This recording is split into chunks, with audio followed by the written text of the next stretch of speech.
G'day, how you going? Nick here again, and today I'll be exploring paying off your mortgage earlier in Australia. Now, doing a bit of research here, I wanted to understand what the average home loan is, and it's $659,000, which is just crazy to think. But I guess there's a lot of those metro areas, especially Sydney and Melbourne, that drive this average up. For me, my house was $500,000, so my mortgage is significantly lower. But yeah, I live in the country. So again, we're going to be using Bob as well as our test subject again, like we did in the previous video, making 80 grand a year, doing whatever he does. And he's also got a misso named Jess. Now, I don't know how you can afford this without a second person on a relatively average salary. I still think 80 grand's pretty good, but it's bloody tough. Yeah. So again, so that's why I'm using two salaries in this model. And I know you're going to say that's unfair. I'm just an average punter, just me. Go get a cheaper house, mate. I'm sorry, that's as simple as that. Move elsewhere, because if that's the average, that's crazy. Pretty much you have to have a very good paying job or two incomes to afford it. But yeah, that's us. We're ruling out to ourselves. So yeah, again, 80 grand for Bob, 80 grand for Jess. Don't know what she does. You can make that up. And yeah, gross is 160, and then net 127. So 63 each. And I don't know what the average salary is. I probably should look it up. I reckon it's probably around the 70 mark. But yeah, anyway, so let's kick it off. So to pay this bad boy off in 30 years, you're going to be paying $744,000. So yeah, that is, say your mortgage is, I don't know, so your mortgage is 650. Say it's $1 million property. You're almost paying the property twice. Well, you're definitely paying the mortgage twice. But yeah, it's just a massive chunk of change going to the big four banks. I assume big four banks, but yeah, so your payment per month, 3,957, which is just again hard to put that in perspective, but almost $1,000 a week. Wow. Yeah, it's housing affordability is a massive issue in Australia, as we all know.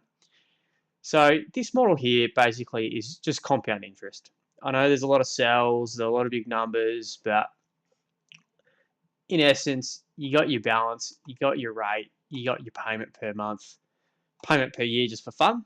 So $47,000 just going to a mortgage. And then here we've got loan period, interest paid, and the interest as a percentage of the payment. Now, I like talking about this because it's very interesting. So in your first payment here, right, you're paying 3,957. 82.9% of that is just profit for the banks, interest. Like it sucks. It's soul crushing to do your first mortgage repayment and then realize how much isn't actually getting paid off the loan. So me and my wife, this was going to be quite a long time. So what we did is, yeah, we tackled down and we tightened our belts and we created this model as such, where we just basically pay extra off our mortgages. I know it sounds easy, but mentally I had to do something like this just so I could do it. Yeah. So yeah, put that in perspective: $744,000. So what I started doing is just roughing it up and going, how much extra do I need to save some chunk of change off my mortgage or off our mortgage? So what I looked at here is I started with an extra $1,000 a month. You know, $200 a week. What's that? That's a really nice, a really good night out, I guess. 200 a week. No one's, yeah. Beers are $10, I guess. That's 20 beers. There you go. 20 beers a week. Can you save? That's a lot of beers, I guess. So $1,000 a month. If you can spare that, great. But if you can, you're saving $325,000 plus almost 12 years off your mortgage. Just a short-term pain for long-term gain. So this is another factor that it's not as relevant, the interest percentage of payment here, because our payment's just simply bigger. The interest is still there, but yeah, it's quite a significant chunk of change. So here I started looking, okay, so where do I see this 325,000? How can I visually see it? Because I was just what we did basically is put my whole salary on the mortgage and lived off hers, which was, and we're still doing it to this day, and we're gonna pay off our mortgage very quickly, by the time we're 30, actually, but it's a lot smaller than this. So yeah, so year 2, you're only saving about $67 a month, right? It's not much, but it's something, right? That's a phone bill, right? $60 a month. So what this calculation here is just looking at what is the payment at year 2 versus 30-year versus this new model, and the variance between the interest amounts, which is $67. Year 5 starts kicking up a notch, $439. That is just, imagine having an extra $400 a month just as cash, really. That's essentially what it's doing, right? And then year 10, again, because we're getting closer to paying it off, an extra $941, and then so forth at 15 years, where practically the mortgage is very little, and you're saving $1,800. So, and right now, what I'm seeing with my wife and I's finances is that just the variance versus last year, we're seeing a saving of $300 a month because our loan's a lot smaller. But so that is really good to put that in perspective. But again, you got to be like, this is a lot of money, right, for a household. $60,000 just dedicated to a house. I know the Dave Ramseys of the world will say, "No, can't do that. No, go find a cheaper place or go get a bigger deposit." But in Australia, we don't have that luxury as much, like our wages have stagnated, housing's gone ballistic.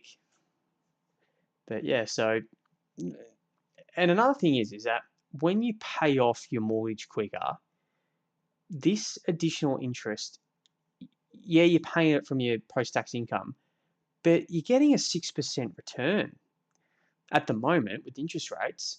Like, I know you can get 1,000,000,000% in the stock market and buy all the cryptos and the U-Buttes and all that, but 6% where you don't have to pay tax on it, that's pretty good, really. Like, to get the same return, I guess you're paying, I don't know,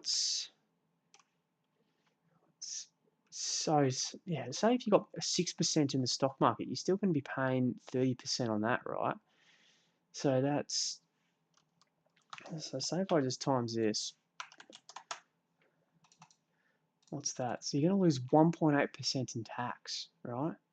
So you would have to make, to get that amount, sorry, I should have been a bit more prepared here, but so to get a similar return, you're looking at like 8.5%, 8.6%. You'll need in the share market, post-tax, I'm using 30% roughly. I know these taxpayers only pay 20.8%, but roughly 30% tax, you're looking at 8.6%. So it just makes sense just to pay it off earlier. I know the Australian way is to negative gear everything and loan everything so you can have 10 rental properties and 3 jet skis. But this is easy, people can get around it. That's what I'm just trying to preach it a bit. So this is living off the one salary, this tab here. This is again a little bit, so the variance between these two is an extra $4,000 a year. So it's not much, right? It's practically a whole salary. So this year I just wanted to explore it, but what I did is basically put my salary in here as a payment per month and just see the numbers go down. And yeah, like just doing this model for 12 months, we've saved 18 years off our mortgage. Like it's 18 years of interest, 18 years of just, yeah, and getting a good return, right? 6%, you beauty. Yeah, so again, this is a big concern and this is tough. So this is tough. I agree. But when you see the numbers like this of $325,000, like that's a lot of jet skis, right? Like how many AU Falcons would that be? AU Falcons would say $3 grand. Let's divide that by $3 grand. Say you're getting an AU with maybe a roadworthy with a bit of reg. I reckon $3 grand. 108 AU Falcons. That's a lot, you know. That's. Let me just write that down. So yeah, you could save that. Anyway, thanks for the time. Hopefully this inspires one of you to go pay your mortgage off quicker. But yeah, when our economy's like this, it's tough. Yeah, cheers guys.